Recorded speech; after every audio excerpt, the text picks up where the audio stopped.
Bonjour à tous, j'espère que vous allez bien. Aujourd'hui le programme c'est que je vais vous faire ma toute première revue de livres et même si c'est plus trop la saison, aujourd'hui le thème ça sera le sabbat Ostara. Donc comme vous le voyez je suis posée dans mon canapé, voilà c'est samedi matin, on commence tout doucement. Prenez un thé, un café, des chocs à pic et posez-vous. Aujourd'hui ça va être chill. Vous commencez à comprendre le concept de la chaîne, ici on est débutant. Que ce soit en sorcellerie ou dans le monde ésotérique en général. Donc avant de commencer la revue de livres, je vais tout simplement vous expliquer et vous faire découvrir ce que j'ai pu apprendre sur Ostara. Donc si je dis des bêtises, pas de soucis, les commentaires sont là pour ça. On fait tous des erreurs et c'est avec plaisir que je remettrai en question ce que je peux dire ici. Mes sources sur Ostara sont donc les 2 livres que je vais vous présenter et quelques vidéos YouTube que j'ai pu trouver assez facilement. J'ai aussi questionné des personnes un peu plus expérimentées sur les Discord que je partage qui ont pour base l'ésotérisme. Comme vous le voyez, c'est super important de croiser ses sources et encore plus en sorcellerie je trouve. Je ne sais pas du tout pourquoi j'ai commencé par là ni ce qui m'y a attiré, mais c'est vraiment avec Ostara que j'ai commencé mes lectures ésotériques. Et en fait c'est vraiment ces lectures qui m'ont fait complètement plonger dans l'univers de la sorcellerie moderne, donc c'était un peu important pour moi de commencer par ça au niveau des revues de livres parce que maintenant j'en ai pas mal. Voilà. Et même si la saison est passée, j'avais pas envie d'attendre l'année prochaine pour vous présenter mes 2 livres sur Ostara et ce que j'ai pu apprendre là-dessus. Sur cette vidéo, il y aura forcément un chapitrage, donc si vous n'êtes pas forcément débutant et que vous voulez seulement voir la revue de livres, je vous invite à consulter la timeline pour passer toute cette partie de vidéo qui va être assez longue. Donc pour commencer, Ostara c'est ce qu'on appelle un sabbat. Là vous allez me dire super Lisa c'est un sabbat, mais un sabbat c'est quoi? Donc pour vous expliquer ça de manière simple et concise, ce que je vais faire c'est que je vais remonter à la source et que je vais redescendre comme ça un peu comme un entonnoir. Je pense que pour les débutants c'est important de vraiment à chaque fois remonter à la source de certains termes pour que la compréhension soit plus simple après. Donc ça fait beaucoup d'informations au début, mais après imaginons que vous revisionnez la vidéo, vous comprendrez tout ce que je peux dire. Donc avant les religions monothéistes que nous connaissons aujourd'hui, comme le christianisme, le judaïsme, l'islam par exemple, il y avait des cultures dites païennes. Là je ne suis pas sûre de ce que je vais dire, mais de ce que j'ai compris, païen égale paganisme. C'est 2 termes qui vont ensemble. Et donc le paganisme était associé aux croyances en plusieurs dieux et déesses, par conséquent au polythéisme. Donc mono c'est un, poly c'est plusieurs. Monothéiste un dieu, polythéiste plusieurs dieux. Par exemple on a l'hellénisme qui est de plus en plus connu aujourd'hui, qui est le fait de croire aux dieux grecs antiques et aux déesses par la même occasion. Il y a aussi tout ce qui est croyances celtiques, croyances nordiques, avec Thor et Odin que l'on connaît beaucoup aujourd'hui. L'entonnoir, vous vous rappelez, la plupart des cultures païennes avaient un calendrier. Par exemple, pour vous situer actuellement, on a un calendrier de l'année avec des fêtes, Noël, Pâques, etc. Le Nouvel An qui varie du calendrier chinois qui est aussi actuel. Et bien à l'époque, les païens avaient encore un calendrier bien différent de celui qu'on peut connaître aujourd'hui. Ils étaient rythmés par les changements saisonniers et les événements qui peuvent engendrer. Par exemple, les récoltes de culture à la fin de l'été ou alors les nuits qui sont plus longues en hiver. Tout ce qui entoure en fait les changements de saison et leurs variantes. Ce calendrier est communément appelé aujourd'hui roue de l'année. Je vais vous en afficher une pour que vous compreniez mieux de quoi je parle. Et donc cette roue de l'année était composée de plusieurs parties que l'on appelle les sabbats. On va y arriver. Chaque sabbat est associé à une partie de l'année. Nous pouvons notamment évoquer Beltane qui, quand je poste cette vidéo, vient de passer puisque je crois que là on est le 5-6 mai et Beltane c'est en général aux alentours du 1er mai. Pour résumer, les sabbats sont donc des événements saisonniers qui représentent les célébrations ou fêtes païennes, comme je vous l'ai dit, comme Noël, Pâques, etc.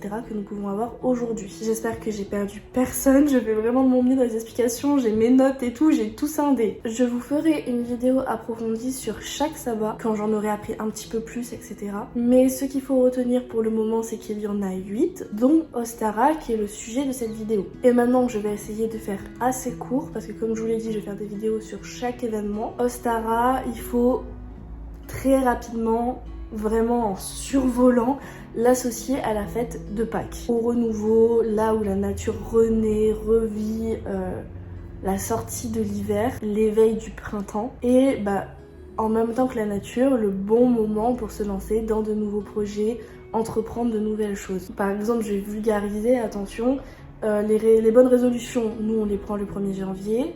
Au niveau du calendrier païen, dans la logique, ce serait plus à Ostara qu'il faudrait réfléchir à prendre des résolutions. Ce qu'il faut savoir aussi, c'est que comme je vous l'ai dit, les sabbats représentent des changements saisonniers. Il y a donc, comme vous le savez, des changements et des variations, notamment dans le cycle jour-nuit. Par exemple, en été, les jours sont plus longs que les nuits et inversement en hiver. Il y a donc ce qu'on appelle des équinoxes qui représentent tous ces changements. Il y a donc, 4 équinoxes majeurs.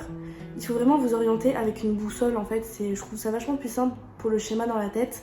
Avec la roue de l'année, j'espère que ce sera plus simple pour vous. Il y a donc 4 équinoxes majeurs et entre chaque équinoxe, au centre, il y a donc une autre célébration qui célèbre en fait justement le milieu entre ces 2 équinoxes. J'espère vraiment qu'avec la roue de l'année, ce sera plus simple. Et du coup, Ostara, c'est l'équinoxe de printemps. Vous avez le jour et la nuit qui ont une durée en général qui varie. Souvent, il fait nuit plus longtemps qu'il ne fait jour, ou il ne fait jour plus longtemps qu'il ne fait nuit. Ostara, c'est vraiment le milieu où le jour et la nuit s'égalisent en fait avant de passer dans les jours qui deviennent plus longs, et donc en été. Donc c'est vraiment la sortie de l'hiver pour arriver au centre avant de passer dans les jours plus longs. J'ai fait de mon mieux. Vraiment, je vous le dis, je suis débutante. En plus, j'ai jamais appris grand chose à quelqu'un, donc voilà, je fais de mon mieux pour que je vous l'explique comme j'aurais aimé qu'on me l'explique. Voilà. Bon, nous allons enfin pouvoir passer à la revue de ces 2 livres et à leur comparatif. Si pour certains, ce qui a été abordé en première partie de vidéo n'est pas clair, j'attends tous vos commentaires, j'essaierai de répondre le plus justement à tout le monde. Et s'il y a des sorciers, sorcières plus expérimentés que moi, s'il vous plaît, prenez 5 minutes aussi pour me corriger ou expliquer à des débutants éventuellement que je ne pourrais pas aider. Voilà. Ici, on partage ses connaissances, on est gentil, on est compréhensif. Il n'y a pas tout le monde... Vous êtes obligé de faire du bruit, vraiment.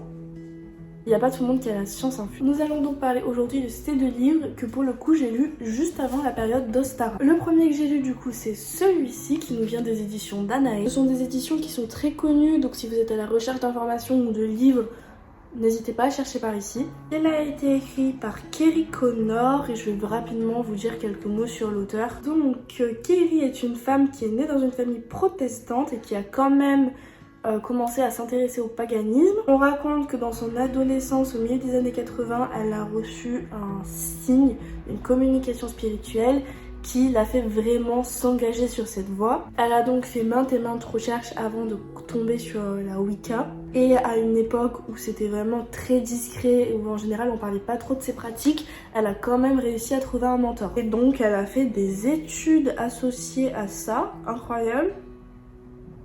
Et dans son parcours, elle s'est surtout concentrée sur différentes formes. Donc la Wicca, c'est écrit comment l'égyptologie et le druidisme. Elle a écrit de nombreux livres. Elle aime le jardinage. Voilà, donc ça c'était pour Kerry Connor. Donc pour vous parler rapidement du livre dans son état, on va dire. Donc c'est un livre qui est assez souple au niveau de la taille, vous le voyez comparé à ma tête. Il est aussi un peu comme plastifié, vous voyez le reflet dessus, donc ça c'est pratique parce que comme ça il s'abîme moins vite. Je vais vous le montrer sous différents angles, mais il est au prix de 12 €, ce que je trouve vraiment pas excessif pour son contenu. J'ai un carnet où je note après avoir lu un livre ce que j'en ai pensé brièvement, donc je vais vous le lire, voilà, c'est ma première impression, c'est toujours important. Alors la première chose que j'ai écrite, c'est que c'était un livre qui était très complet, qui avait un aspect très historique et théorique. On comprend totalement le sens de la célébration et il y a beaucoup de sources qui sont citées dedans. Il y a peu de pratiques, mais en y réfléchissant, je trouve qu'il y en a déjà beaucoup. Et beaucoup d'informations. Par contre, c'est vraiment une mine d'informations. Il y a un très bon fil conducteur. Je trouve que le livre est vraiment conçu de manière très harmonieuse. Ça veut dire qu'au début, on a vraiment l'histoire de la célébration. Comment c'était avant, comment c'est maintenant, puis ensuite on a la pratique. Bon, je vous ai montré le sommaire, ce que je dis sert à rien, mais vous avez compris. Donc j'ai écrit qu'il était pour les débutants, mais qu'à la fin, il y avait certaines questions qui persistent. Par exemple, le but de mes vidéos, c'est de répondre à chaque terme.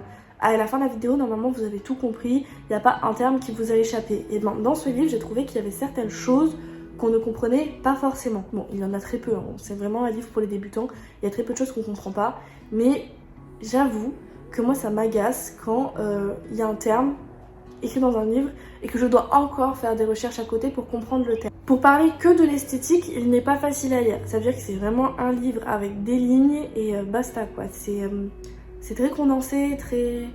Je vous mets des images, vous comprenez ce que je veux dire quoi. C'est un roman écrit en gris. Mais selon moi, il reste quand même idéal pour commencer. S'il fallait que je recommence à lire ce livre en premier, vraiment je le ferai sans hésitation. Donc on en a fini avec celui-ci. Et ensuite on a cette beauté. Il est absolument magnifique. Attendez. Ce livre est absolument somptueux. Il nous vient des éditions Secret d'Étoile. Il a été écrit par Sorcière Box, qui est une française qui me semble être connue sur Instagram. Je vous mettrai évidemment ses réseaux. Je ne la connais pas depuis longtemps, mais je me suis abonnée et je la trouve vraiment fun. Comme le dit son nom, Sorcière Box, elle propose des box de sorcellerie avec différents thèmes. Notamment des box pour débutants que je n'ai pas encore eu l'occasion de tester. Mais clairement, j'en meurs d'envie. Donc je pense que d'ici les prochains mois, je vais souscrire. Je pense que vous faire un retour là-dessus, ça serait assez intéressant. Mais si je souscris, je pense que ce sera pas pour une box unique. Parce que je pense que sur une box, on peut pas faire un retour vraiment constructif. Donc je crois qu'elle a des abonnements 3 mois. Je sais pas en fait, honnêtement je vous dis ça, mais je sais plus. Mais si c'est le cas, je pense que je prendrai une souscription sur 3 mois, au moins j'aurai 3 box et je pourrai vraiment vous donner mon avis construit et concret parce que sur 3 mois on a assez de recul. Clairement son travail il a l'air incroyable, le culot que j'aurai de venir donner mon avis, mais donnez-moi une excuse pour tester. Voilà, je teste, c'est pas pour moi, c'est pour la vidéo. C'est professionnel. Quand je dis que ce travail a l'air incroyable, c'est parce que du coup j'ai lu le livre qu'elle a écrit sur Ostara et franchement c'est un bijou. Elle le dit, elle voulait apporter sa pierre à l'édifice parce qu'aujourd'hui il y a pas mal de documentation sur les sabbats et pour moi en tout cas ça a fonctionné. Pour parler de l'esthétique du livre, vraiment ça se passe de mots, il est magnifique que ce soit à l'intérieur ou à l'extérieur. Surtout à l'intérieur d'ailleurs, vraiment magnifique. Il est cartonné par contre, voilà. C'est un livre un petit peu cartonné, je sais pas si vous verrez, mais les bords sont déjà un petit peu abîmés. Donc c'est pas vraiment un reproche parce que je suppose qu'il y a un certain engagement écologique derrière. Mais moi qui en prends très soin, il est déjà abîmé et ouin. Il est au prix donc de 10,95 €. Donc si vous devez en acheter un, clairement je vous invite à acheter celui-là parce qu'il est extrêmement complet et conçu vraiment pour les débutants. Comme pour l'autre, je vais vous partager ce que j'ai écrit dans mon petit carnet de lecture. À mon avis j'ai dû le saucer. Bon, première phrase, le rapport qualité-prix qui est incroyable, une facilité de lecture et une esthétique parfaite, totalement pour débutants. J'arrive pas à lire, c'est dingue ça quand même. Totalement pour débutants, il répond à toutes les questions. Ça c'est bien vrai. Ah, il y a moins d'histoire. Ça veut dire qu'il y a vraiment moins de sources sur l'histoire de Ostara, mais il y a plus de pratiques. Il y a un parti pris dès le début par l'auteur qui est pas spécialement gênant, mais voilà, on comprend direct son opinion, il n'y a pas de filtre. Il accompagne à une pratique sereine, ça c'est vrai, il nous encadre parfaitement. Moins détaillé car beaucoup plus court, ça c'est bien vrai, le livre est vraiment beaucoup plus court que celui des éditions Danae, par exemple. Celui-ci fait 79 pages, pour l'autre qui a en fait un peu plus de 173. Donc il y a moins de contenu, mais c'est assez logique au final. Quand on regarde la vidéo comme ça, on pourrait penser que j'ai une légère préférence pour celui-là. Mais clairement, je suis contente d'avoir lu les deux et d'avoir commencé par celui-là. Parce que pour moi, celui-ci amène à une pratique sereine et bien encadrée. Et celui-là est vraiment le côté théorique et historique de la célébration. Même si des fois on s'endort un petit peu sur celui-là parce qu'on n'est pas concentré et parce qu'il est moins fun forcément, je pense que s'il faut lire les deux, je vous conseillerais sans hésitation de commencer par celui-ci. En fait, quand vous allez lire celui-là, vous allez dire c'est bon, je sais tout, j'ai tout compris, j'ai pas besoin de me renseigner encore plus. Alors que celui-là, il y a tellement plus d'informations à l'intérieur, tellement plus de bases fondamentales théoriques et historiques que pour moi, la théorie vient avant la pratique. Voilà. Attention, à l'intérieur, il y a quand même pas mal d'histoires et de... Voilà. Qu'est-ce que la sorcellerie? Qu'est-ce qu'une sorcière? Qu'est-ce qu'un sabbat? Le sabbat Ostara. Ça, c'est le début du sommaire. Donc voilà, on passe... je regarde pas au bon endroit depuis tout à l'heure, je suis vraiment une gogole. On passe quand même rapidement sur la théorie, mais... Théorie, c'est celui-là. Pour moi, c'est celui-là, sans hésitation. Je commence par celui-là, et les questions qui persistent, j'y réponds dans celui-là.